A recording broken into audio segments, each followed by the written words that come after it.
Welcome to the 2021 school year. My name is Miss Heier, and I will be your transition to algebra teacher. A little bit about me. This is my second year teaching at Golden, my 8th year total, all of which have been in special education, and I've worked with all disability areas, mild to moderate. I moved to Colorado last summer from Minnesota, where I taught for my first 6 years, but I am a Wisconsin native, so big Packers and Badgers fan. I like to think I don't have a Midwest accent, but I've been told that's very wrong, so I'll try to keep it under control.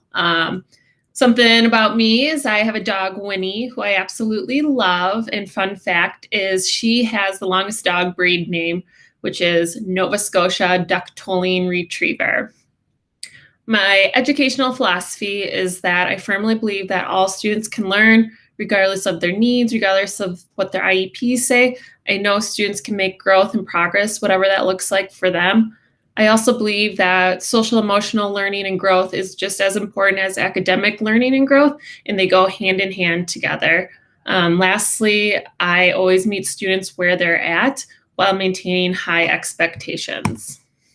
So a little bit about Transition to Algebra. This is a class primarily for students who have an IEP, and really the overarching goal of it is to prepare students for the general ed class Algebra 1. We call it pre-algebra, but it follows the same scope and sequence of Algebra 1 standards. I co-taught an Algebra 1 class last year and am doing so again this year. So I'm very familiar with what students need to learn in order to be successful in Algebra 1 here at Golden. I always start the year out with a baseline assessment. That gives me some data about where students are at, where there might be some gaps in knowledge, so we can fill those in the beginning of the school year and kind of throughout the year.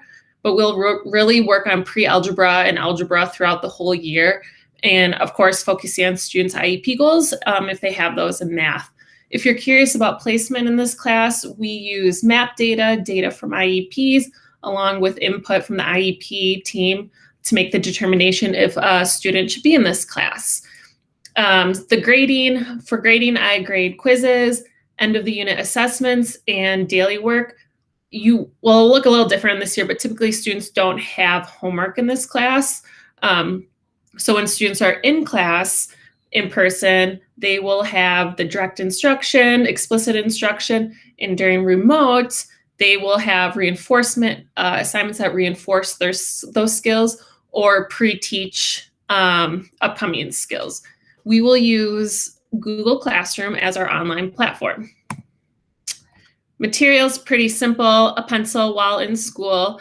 I will provide a workbook and of course your best effort. As you can see from my Bitmoji, I know some days we're not feeling it. This year, especially looking a little different, but I just ask that students try their best.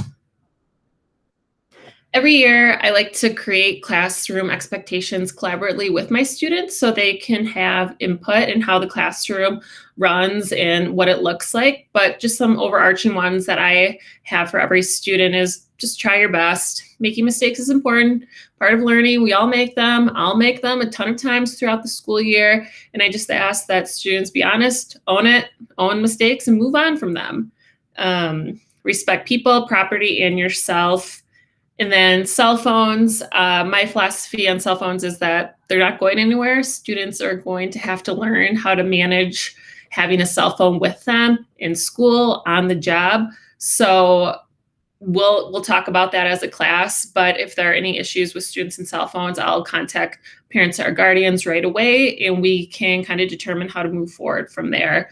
Lastly, again, I've mentioned this year is going to look different than what we're used to. So I just ask that everyone shows their classmates, their teachers, their families some empathy and grace. I know that goes beyond the classroom, but we're all learning new things this year and how to be, learn differently. So there'll be a little learning curve, and that's okay.